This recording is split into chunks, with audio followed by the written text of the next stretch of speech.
السلام علیکم عزیز طلباء و طالبات، میں ہوں شعبان جولنٹ شعبان اور آپ دیکھ رہے ہیں میرا یوٹیوب چینل۔ عزیز طلباء و طالبات، ایم اے اردو سال اول کے پرچہ نمبر 3 افسانوی نثر کے ساتھ حاضر ہیں۔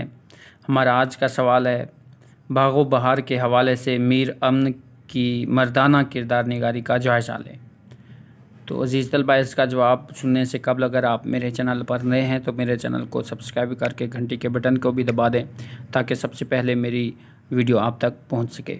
تو عزیز طلباء، کس طرح جواب لکھنا ہے، جس طرح میں یہ جواب بتا رہا ہوں ویسے کا ویسا آپ لکھ دیں، انشاءاللہ آپ کے 20 کے 20 نمبرات آپ کو مل جائیں گے انشاءاللہ۔ تو دیکھیں، باغ و بہار کے کرداروں پر نظر ڈالی جائے تو یہاں ہمیں 2 قسم کے کردار ملتے ہیں، مردانہ کردار اور نسوانی کردار۔ ناقدین کا خیال ہے کہ مردانہ کرداروں کی کردار نگاری کرتے وقت میر امن کسی فنکارانہ چابک دستی کا مظاہرہ نہیں کر سکے، تاہم ہم ان کرداروں کا جائزہ لیتے ہیں جن میں 4 درویش، آزاد بخت اور خواجہ سگ پرست بھی شامل ہیں۔ گیان چند جین لکھتے ہیں، ان میں شہزادگی کی کوئی علامت نظر نہیں آتی، ان کے عشق میں کوئی عظمت، بلندی اور وقار نہیں۔ تو آئیے عزیز طلباء، پہلا درویش کیسا کردار ہے ہم اس کے بارے میں پڑھتے ہیں ابھی۔ پہلا درویش یمن کے ملک و تجار کا بیٹا ہے جو کہ 14 سال کی عمر میں یتیم ہو جاتا ہے۔ اپنی نادانیوں کی وجہ سے اپنی ساری دولت سے ہاتھ دھو بیٹھتا ہے اور اس کے دل سے احساس خودی اور اعتماد عمل جاتا رہتا ہے۔ وہ اپنی بہن کے ٹکڑوں پہ پلنے لگتا ہے۔ غیرت دلانے پر دمشق روانہ ہو جاتا ہے۔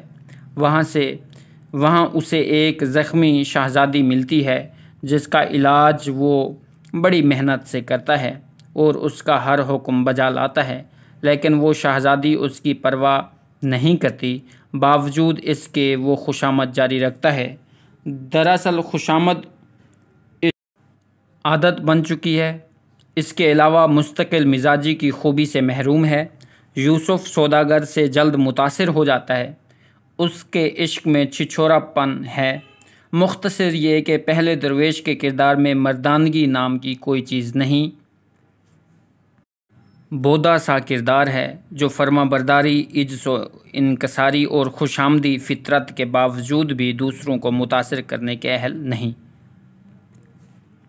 منہ میں سونے کا چمچ لے کر پیدا ہوا مگر سب ضائع کر دیا۔ کم کوش اور نکمے شخص کی شہزادی سے شادی ہو جانا اتفاق ہے اور جنگل میں اسے کھو دینا بے تقدیری، نااندیشی اور بد نصیبی کا ثبوت ہے۔ دوسرا درویش فارس کا شہزادہ ہے۔ 14 سال کی عمر میں حاتم طائی کو مرشد مان کر اس کے نقش قدم پر چلنے پر تول جاتا ہے۔ شہزادہ مذہبی ذہن رکھتا ہے، سخاوت اس کے نزدیک ذہنی ترقی کا نام ہے۔ ایک دن ایک فقیر بسرے کی شہزادی کی سخاوت کا ذکر کرتا ہے کہ سخاوت دیکھنی ہے تو اس کی دیکھو، تو بسرے روانہ ہو جاتا ہے۔ شہزادی کو دیکھتے ہی دل دے بیٹھتا ہے، خوشامد نہیں، تاہم شہزادی کی خطرناک شرائط مان لیتا ہے، جس سے ظاہر ہوتا ہے کہ شہزادہ بہادر، عالی ہمت اور فہم جوئی سے گھبراتا نہیں۔ شہزادہ نیم روز کا راز جاننے کے بعد درد کا درماں ڈھونڈنے نکل پڑتا ہے۔ بقول زہرہ معین، غم جانا سے غم ہائے دیگر تک کا سفر یہ درویش کی آدمیت، انسانیت، احسار و قربانی بحیثیت مجموعی اس کے کردار کی بلندی پر دلالت کرتا ہے۔ اس کے کردار میں بڑی استقامت ہے، وہ اپنی دھن کا پکا ہے۔ تیسرا درویش، عزیز طلباء، تیسرا درویش جو ہے وہ ملک عجم کا شہزادہ ہے، والدین کی اکلوتی اور لاڈلی اولاد ہے، زخمی دل ہے، خوش آمد اس کی طبیعت کا خاصہ ہے تو کہیں جرت اور ذہانت کا مظاہرہ بھی کرتا ہے۔ اکیلا جب ہرن کے پیچھا کرتا ہے تو محسوس ہوتا ہے کہ نڈر اور بہادر ہے، مگر میدان عشق میں کوئی مار کا سر نہیں کرتا۔ بہزاد خان اور شہزادی جب ڈوبنے لگتے ہیں تو وہ دریا کنارے دیکھتا رہتا ہے۔ اگر وہ سچ میں عاشق تھا تو بہزاد خان کو نہ صحیح شہزادی کو تو بچاتا، اس لیے عشق کے معاملے میں ناکام ہے۔ زہرہ معین کہتی ہیں کہ اس کے کردار کمزور ہے، بے جان اور ڈھیلا ہے۔ ابتدا میں وہ بڑا مہم جو ہے، متجسس اور بے خطر نظر آتا ہے، مگر عشق کی مہم میں اس سے کم ہی کوئی کارنامہ سرزد ہوتا ہے جس کی بنیاد پر اسے عاشقوں کے زمرے میں شامل کیا جائے۔ عزیز طلباء و طالبات، اسی طرح چوتھا درویش ہے، چین کا ولی عہد ہے، ناز سے پرورش پائی، اچھی تربیت ہوئی، بیگمات کی صحبت میں رہنے کی وجہ سے عقل و شعور سے عاری، بے باکی اور جوان مردی جیسی کوئی خوبی نظر نہیں آتی۔ مبارک حبشی غلام پر اندھا اعتماد ہے، ہر مرحلے پر کسی جرأت یا بہادری کے مبارک حبشی سے مشورہ لیتا ہے۔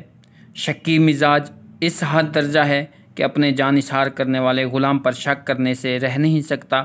عاقبت اور نااندیشی اس وقت انتہا کو پہنچ جاتی ہے کہ جب وہ ملک صادق جیسے طاقتور جن اور اپنے باپ کے مخلص دوست کے ساتھ جنگ کرنے پر تول جاتا ہے اور شکست سے دوچار ہوتا ہے۔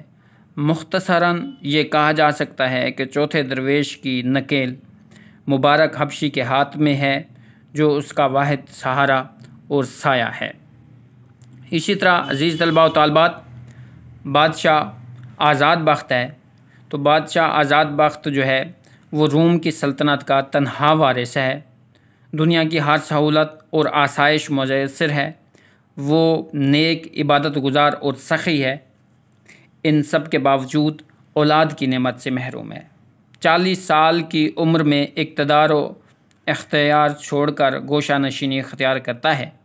اولاد کے لیے جب وہ خانقاہ جاتا ہے تو اس کی ملاقات درویشوں سے ہوتی ہے جو باری باری اپنی کہانی سناتے ہیں۔ طبیعت میں عجلت ہے، اس لیے اپنے وفادار وزیر کو بغیر جرم ثابت ہوئے موت کی سزا دے دیتا ہے۔ بوڑھے سگ پرست سے ایک طرف کم سن شہزادی کی شادی کروانا رحم دلی ہے تو دوسری طرف کم سن شہزادی کے ساتھ زیادتی بھی ہے۔ اس کہانی میں عشق کا عنصر نہیں پایا جاتا، اس لیے مہم جوئی کی جہد دوسرے درویشوں کے برعکس ہے۔ یہ کردار مرکزی اور بنیادی ہے۔ سہیل بخاری اس کردار کے بارے میں کہتے ہیں کہ باغ و بہار کا یہ کردار زندہ جاوید کردار ہے۔ اسی طرح عزیز طلباء، جو مردانہ کرداروں میں آخری کردار ہے وہ خواجہ سگ پرست کا ہے۔ یہ کردار انتہائی شریف اور بے وقوف ہے، اس میں دنیا داری اور عقل بالکل بھی نہیں، بھائیوں سے دغے پر دغا کھاتا ہے، مگر اس کے باوجود بھی انہیں اپنا خیر خواہ سمجھتا ہے۔ شیطان صفت بھائیوں سے بارہا دھوکہ کھانے کے نیکی کرنا شریف اور نیک صفت کی علامت ہے۔ چہار درویشوں کی طرح یہ کردار بھی خوش آمدی کردار ہے، جو سرندیب کی شہزادی کے سامنے خوش آمد کرتا ہے اور گڑ گڑاتا ہے۔ جنس اس کی سب سے بڑی کمزوری ہے، اس لیے کم سن شہزادی سے شادی کرنے کو بےتاب ہے۔ مختصراً ہم کہہ سکتے ہیں کہ ہزارہ خامیوں کے باوجود بھی باقی کرداروں سے یہ منفرد اور الگ ہے۔ تو اسی طرح عزیز طلباء و طالبات، یہ میر امن کے جو ہے وہ مردانہ کردار نگاری ہے۔ اگر یہ مردانہ کردار نگاری آئے گا تو آپ یہی لکھیں گے۔ نسوانی کردار نگاری پہ میں اگلی ویڈیو بناتا ہوں، تب تک اپنا خیال رکھیے گا اور اپنے اس چینل کا بھی۔ خدا حافظ۔